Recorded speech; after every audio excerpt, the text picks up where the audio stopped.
વાતની શરૂઆત હું કવિ શ્રી ભુવનદાસ વ્યાસની કેટલીક પંક્તિઓ દ્વારા કરીશ. ખારા ખારા ઊસ જેવા આછા આછા તેલ, પોણી દુનિયા ઉપર એમાં પાણી રેલમ છે. મિત્રો, અહીં પૃથ્વીના જલાવરણની વાત કરવામાં આવી છે. પોણી દુનિયા ઉપર પાણી જ પાણી છે, જળમગ્ન છે પોણી દુનિયા.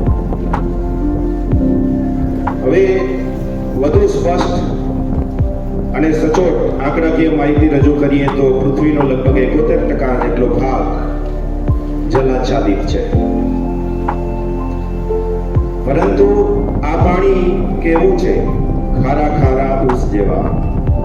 એ પાણી ક્ષારયુક્ત છે, અપેય છે.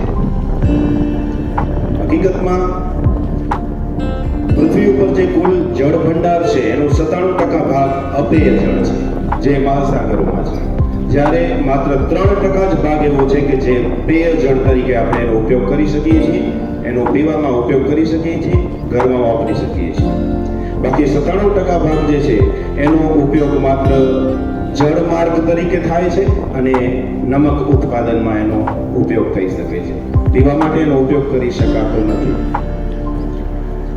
તો હવે આ જે પેય જળ છે જે માત્ર 3% છે, એની વહેંચણી પણ કુદરતી પરિબળો અને સંજોગો અનુસાર કેવી અસમાન રીતે કરવામાં આવી છે તેની આપણે વાત કરીએ તો ભારત દેશ વિશ્વના 18% લોકો ભારત દેશમાં વસે છે. વિશ્વની કુલ વસ્તીના 18% લોકો ભારત દેશમાં વસે છે, પણ કુલ પેય જળના માત્ર 4% ભારતના ભાડે આવ્યા છે. એટલે આપણે કહી શકીએ કે સામાન્ય રીતે આખા ભારતમાં પાણીની તંગી છે. અને એમાં પણ આપણે આપણા કચ્છ જિલ્લાની જો વાત કરીએ તો કચ્છ જિલ્લો એક ખૂબ ઓછો વરસાદ ધરાવતો જિલ્લો છે, જે આપણે સૌ જાણીએ છીએ. અત્યારે પણ આપણે સૌ વરસાદની રાહ જોઈ રહ્યા છીએ અને દક્ષિણ ગુજરાતના કેટલાક જિલ્લાઓની અંદર પૂરની પરિસ્થિતિ છે. એવરેજ એન્યુઅલ રેઇનફોલ, સરેરાશ વાર્ષિક વરસાદની જો આપણે વાત કરીએ તો કચ્છમાં માત્ર 300 થી 400 મિલીમીટર જેટલો વરસાદ પડે છે, જ્યારે દક્ષિણ ગુજરાતના જિલ્લાઓની અંદર 2000 થી 2500 મિલીમીટર જેટલો વરસાદ પડે છે. એટલે આપણે કહી શકીએ કે એ જિલ્લાઓની સરખામણીમાં કચ્છનો વરસાદ છઠ્ઠા ભાગનો છે.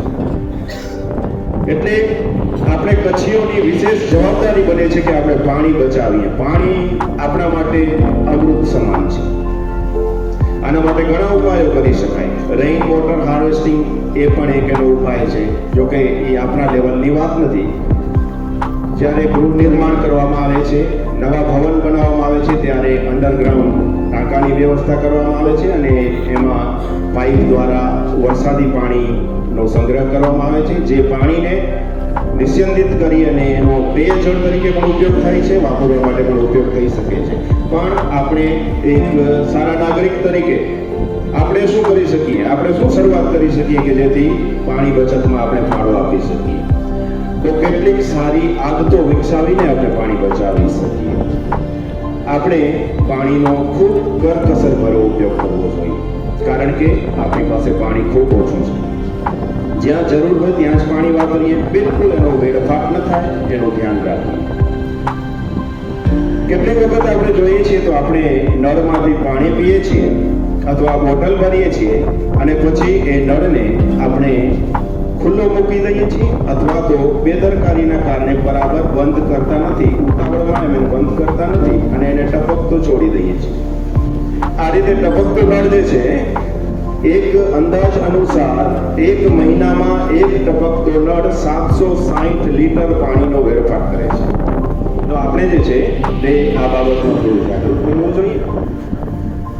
બીજી વાત કે આપણે જ્યારે બ્રશ કરતા હોઈએ સવારે ત્યારે સતત નળને ક્યારે ચાલુ ન રાખીએ, એનાથી પાણીનો ખોટો વેડફાટ થાય છે. આપણે વૃક્ષારોપણ કરવું જોઈએ, વધુ ને વધુ વૃક્ષારોપણ કરવું જોઈએ, કારણ કે વૃક્ષો વરસાદને ખેંચી લાવવામાં અગત્યનો ભાગ ભજવે છે. તો આ બધી જે નાની નાની શરૂઆતો છે એ ચોક્કસ આપણા આવનારા ભવિષ્યને સુરક્ષિત કરશે. આવનારી પેઢીઓના ભવિષ્યને સુરક્ષિત કરવા માટે આપણે આવી નાની નાની આદતો આજે જો વિકસાવશું તો ચોક્કસ એ ફાયદાકારક થશે. તો એવી અપેક્ષા રાખું છું કે આપણે સૌ એવી સારી આદતો વિકસાવશું. આભાર.